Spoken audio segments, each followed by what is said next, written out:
Ya, konon Palopo ini diciptakan dalam keadaan Tuhan itu dalam keadaan tersenyum. Ada gunungnya, ada sungainya, ada lautnya. Luar biasa Palopo ini. Suatu saat saya pernah membawa ya teman-teman sewaktu saya berada di Luwu Timur sana. Kenapa saya bawa ke tempat yang sangat kering supaya mereka bersyukur kita ini telah diberikan rahmat, kita telah diciptakan Tuhan di daerah yang sangat subur. Sehingga kita akan selalu bersyukur dan selalu mengembangkan kapasitas diri dari kesyukurannya itu. Alhamdulillah, di tengah kondisi yang tandus dan kering saja pariwisata bisa tumbuh.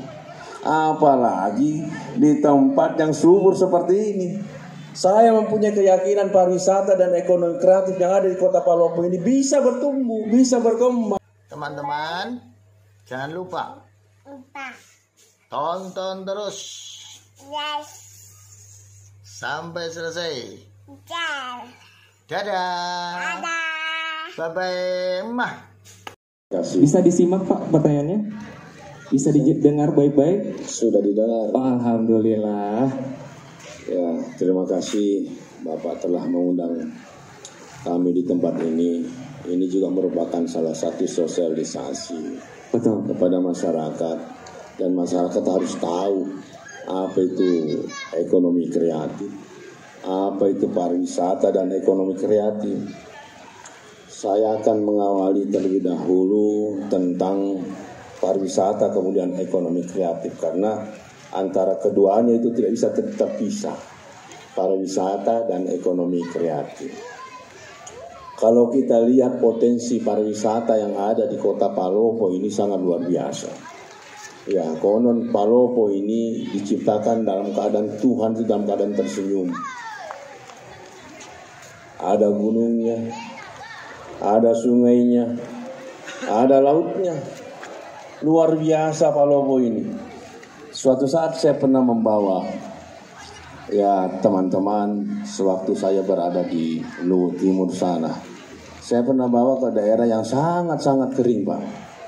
Sangat kering. Kenapa saya bawa ke tempat yang sangat kering? Supaya mereka bersyukur kita ini telah diberikan rahmat, kita telah diciptakan Tuhan di daerah yang sangat subur. Sehingga kita akan selalu bersyukur dan selalu mengembangkan kapasitas diri dari kesyukurannya itu. Alhamdulillah, di tengah kondisi yang tandus dan kering saja pariwisata bisa tumbuh. Apalagi di tempat yang subur seperti ini. Saya mempunyai keyakinan pariwisata dan ekonomi kreatif yang ada di kota Palopo ini bisa bertumbuh, bisa berkembang sepanjang kita mau untuk itu. Itu masalah pariwisata. Alamnya ada, kita punya. Kemudian yang diuntungkan dari pariwisata yang ada di kota Palopo ini adalah kita ini sebagai penyangga Toraja. Ya, penyangga Toraja. Kalau di selatan ada Bulukumba, ada Bira, kita tidak bisa kalahkan itu Bira. Dan kita tidak bisa juga kalahkan Toraja dalam hal masalah pariwisata. Tetapi setidaknya kita dapat kecipratan ketika kita berdekatan dengan Toraja. Ketika saya pertama kali menduduki jabatan ini baru 2 bulan yang lalu, diundang ke Makassar membicarakan tentang destinasi wisata, paket-paket wisata. Ada yang dibuat oleh paket wisata di Provinsi Sulawesi Selatan yang dikenal dengan namanya ERO, Enrekang Toraja. Ya, dibuat salah satu paket itu. Saya bilang, kenapa tidak Palopo? Sementara Palopo juga mempunyai sumber daya itu. Sebelum ke Toraja, ya singgah dulu di Palopo. Kita punya bandar udara, kita punya transportasi, jalan juga ke sana. Jadi tambah Pak, jadi Eropa. Itu saya memesan kepada teman-teman di provinsi, jangan membuat satu paket begitu tanpa mengikut sertakan. Jadi Eropa, Enrekang, Toraja dan Palopo. Wah, luar biasa. Itu masalah kepariwisataan. Kemudian pariwisata juga tidak lepas dari ekonomi kreatif. Coba kalau kita lihat di Palopo sini, tumbuh sektor-sektor ekonomi kreatif. Ada 17 sektor ekonomi kreatif di Palopo. 17 sektor. Nah, kalau kita bicara tentang ekonomi kreatif, yaitu subsektornya ada 17. Ya, apa itu subsektor itu? Yang pertama adalah permainan game. Siapa yang tidak bermain game sekarang kita? Saya saja masih main game. Apa nama game itu? Saga Crash, Saga itu. Yang apa itu? Yang gula-gula itu. Permainan zaman dulu ya, karena saya orang dulu. Ya mungkin sekarang ada lebih game-gamer yang lebih canggih lagi daripada itu. Sektor game itu sangat menjanjikan. Banyak orang kaya gara-gara pembuat game itu. Di Indonesia tenaga kerja untuk sektor game itu 4.000 sekian. Untuk membuat game, aplikasi game dan sebagainya. Itu banyak. Itu sangat menjanjikan dan itu mempunyai kontribusi 1,3% daripada kontribusi sektor kepariwisataan keseluruhan. Itu yang pertama. Yang kedua yaitu kriya. Itu juga salah satu bentuk daripada ekonomi kreatif. Apa itu kriya? Itu buat ini, apalagi namanya itu cenderamata, kerajinan tangan yang berbahan dasar dari mana? Dari kulit, dari kayu, dari apa itu? Ya, seperti itu. Nah, sekarang kita bertanya, kayu di Kota Palopo ada enggak? Ada, banyak kayu. Oh, banyak kayu. Kayu dari utara, dari selatan, kita banyak kayu. Tapi apa artinya gunanya kayu kalau masih gelondongan? Kan begitu. Harus diupayakan bagaimana kayu itu bisa berfungsi. Itu kayu.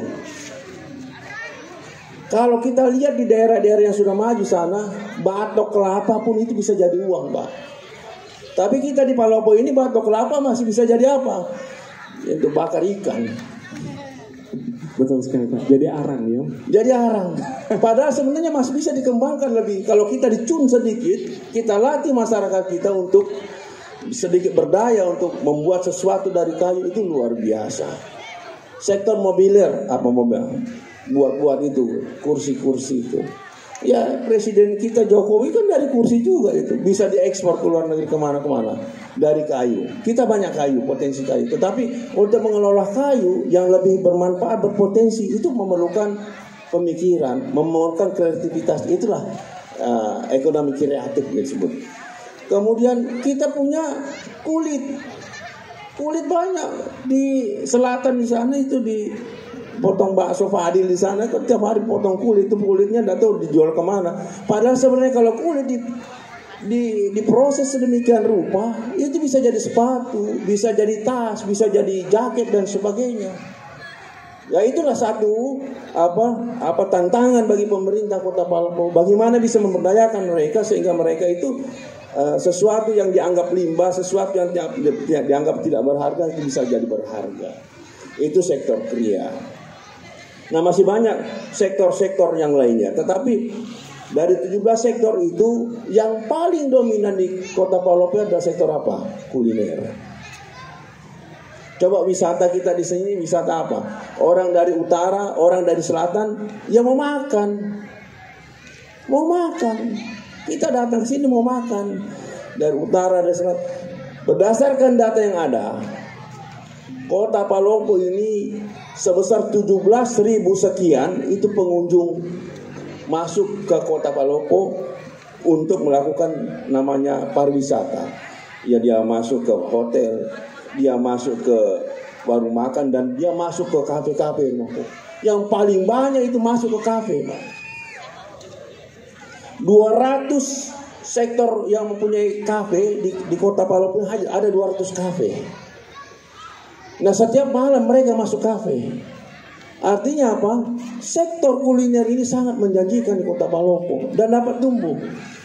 Teorinya, kalau kita mau berbisnis itu dan tidak rugi kalau bisnisnya itu memang betul-betul baik, ada 3, Pak. Yang pertama adalah bisnis pendidikan. Kalau kita kelola bisnis pendidikan dengan secara baik, tidak akan rugi itu pendidikan itu. Coba kita lihat, ada 14 universitas yang ada di Kota Palopo dan sekarang masih tumbuh. Artinya apa? Kota Palopo menyediakan itu dan mereka akan untung dari sektor pendidikan itu. Satu. Yang kedua adalah sektor kesehatan. Kalau kita mau berbisnis, ya bisnis kesehatan. Karena dengan bisnis kesehatan itu dia tidak akan, sepanjang dia mau melakukan sesuatu secara efektif dan baik. Dan yang ketiga adalah bisnis makan. Karena setiap hari orang makan, ya maka makan tidak pernah akan apa? Tidak pernah akan rugi sepanjang dikelola dengan baik. Makan. Tugas pemerintah adalah apa? Memberdayakan itu sektor-sektor industri kreatif seperti itu. Kemarin kita sudah melakukan pelatihan barista. Biaya dari pemerintah pusat, Pak. Kita carikan pelatihan bagaimana bisa membuat kopi yang baik, bagaimana bisa menghidangkan yang baik. Itu telah kami lakukan beberapa bulan kemarin. Kemudian selanjutnya untuk sektor kepariwisataan, masalah hotel dan homestay dan sebagainya, kita pernah lakukan pelatihan juga. Kenapa? Sehingga mereka profesional. Maaf saja, Pak. Ada salah satu hotel, ketika saya tanya,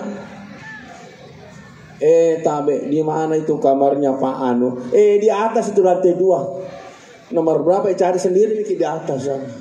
Ini berarti dia tidak mengerti betul tentang pelayanan kepariwisataan. Itu perlu kita latih dan kita bina. Yang pertama sektor kuliner. Yang kedua ada jadi walaupun yang sangat berkembang sektor musik. Musik ini seperti ini musik. Dilihat nih, mana ada kota di Sulawesi Selatan ini, ya mungkin hanya Makassar saja yang menyaingi kita. Untuk sektor musik banyak tumbuh-tumbuh alat-alat musik, grup-grup musik yang ada di kota Palopo. Bisa dikatakan Palopo itu mirip-mirip dengan Bandung. Banyak senimannya. Ya banyak senimannya di kota Palopo ini perlu kita gali, kita perlu kita berdayakan karena tugas pemerintah yang salah satu memberdayakan masyarakat. Ya. Yang kedua adalah fotografi. Jangan kedua potong dulu, mau jelaskan dulu. Itu fotografi di sana.